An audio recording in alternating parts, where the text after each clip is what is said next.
कार्तिक महात्म अध्याय 27। सभी भक्तों को राधे राधे। आप सभी का स्वागत है हमारे YouTube चैनल में। आए हो तो लो प्रेम से, हाँ जी, आए हो तो लो प्रेम से हरि का नाम। और सब भक्तों को चंद्र प्रकाश के जय जय राधे श्याम, जय जय सीताराम। कृष्ण नाम का आसरा, कृष्ण नाम का ध्यान, 27वां अध्याय अब लिखने लगा महान। पार्षदों ने कहा, एक दिन की बात है, विष्णुदास ने नित्य कर्म करने के बाद भोजन को तैयार किया। फिर भगवान विष्णु को भोग लगाने के लिए वह मंदिर चला गया। घर आकर उसने देखा कि भोजन नहीं है। कोई उसे छिपकर चुरा कर ले गया, परंतु उन्होंने दोबारा भोजन नहीं बनाया, क्योंकि ऐसा करने पर सायंकाल की पूजा के लिए उन्हें अवकाश नहीं मिलता।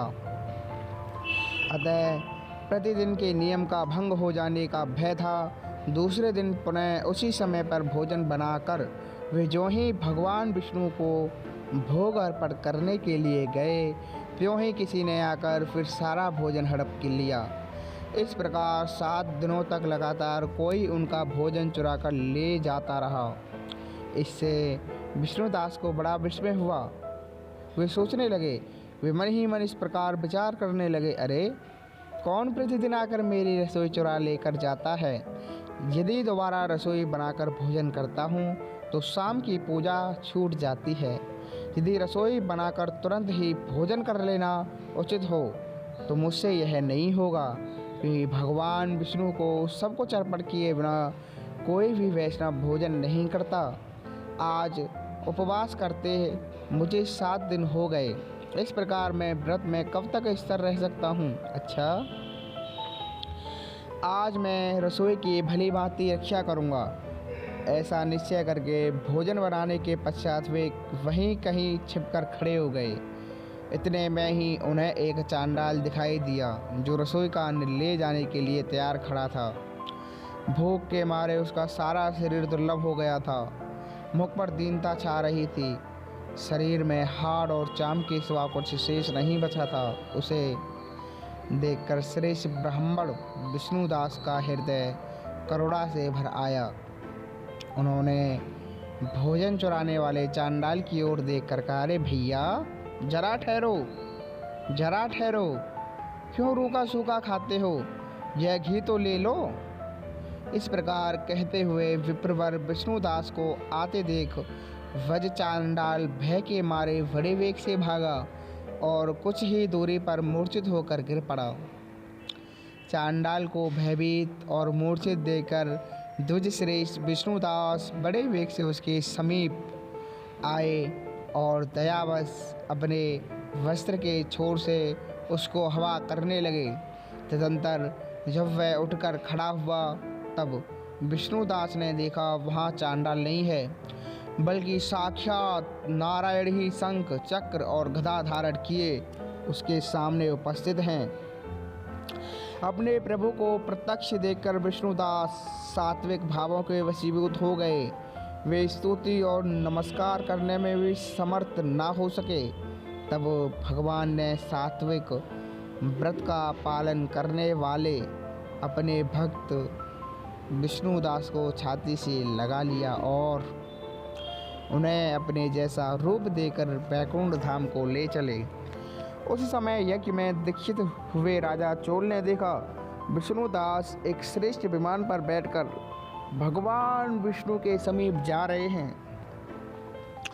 विष्णुदास को वैकुंठ धाम में जाते देख राजा ने शीघ्र ही अपने गुरु महर्षि मुग्धल को बुलाया और इस प्रकार कहना आरंभ किया, जिसके साथ स्पर्धा यानी कि शर्त करके मैंने इस यज्ञ, इस दान आदि कर्म का अनुष्ठान किया है, वह ब्राह्मण आज भगवान विष्णु का रूप धारण करके मुझसे पहले ही वैकुंठ धाम को जा रहा है।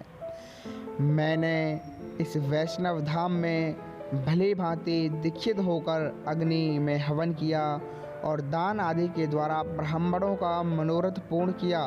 तथापि अभी तक भगवान विष्णु मुझ पर प्रसन्न नहीं हुए और इस विष्णुदास को केवल भक्ति के ही कारण श्री हरि ने प्रत्यक्ष दर्शन दिया है। अतः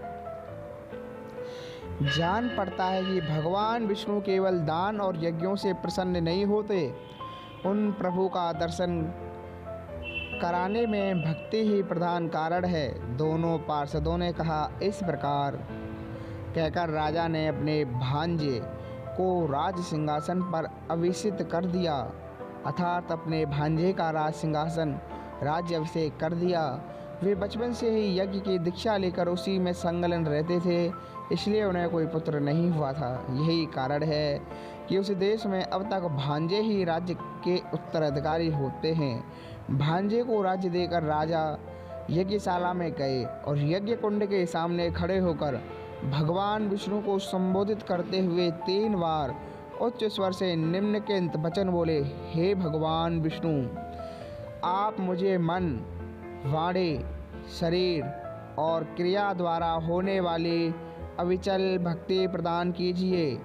इस प्रकार कहकर वे सबके देखते देखते अग्निकुंड में कूद पड़े। वजोसी षड्भक्त वत्सल भगवान विष्णु अग्निकुंड में प्रकट हो गए। उन्होंने राजा को छाती से लगाकर एक श्रेष्ठ विमान में बैठाया और उन्हें अपने साथ लेकर बैकुंठ धाम को प्रस्थान किया।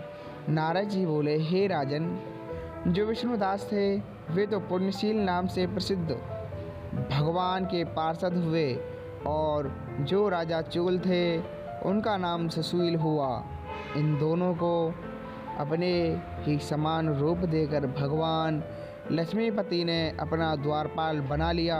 इसी प्रकार की और भी कहानी और भगवान से जुड़ी धार्मिक कथाएं सुनने के लिए हमारे चैनल को सब्सक्राइब करें। और इससे पहले कि कार्तिक मास की वीडियो जो आपने अभी तक नहीं देखी है वह हमारे चैनल पर जाकर देख सकते हैं, और इस वीडियो के डिस्क्रिप्शन में भी लिंक पड़ा हुआ है, वहां से भी आप वीडियो देख सकते हैं।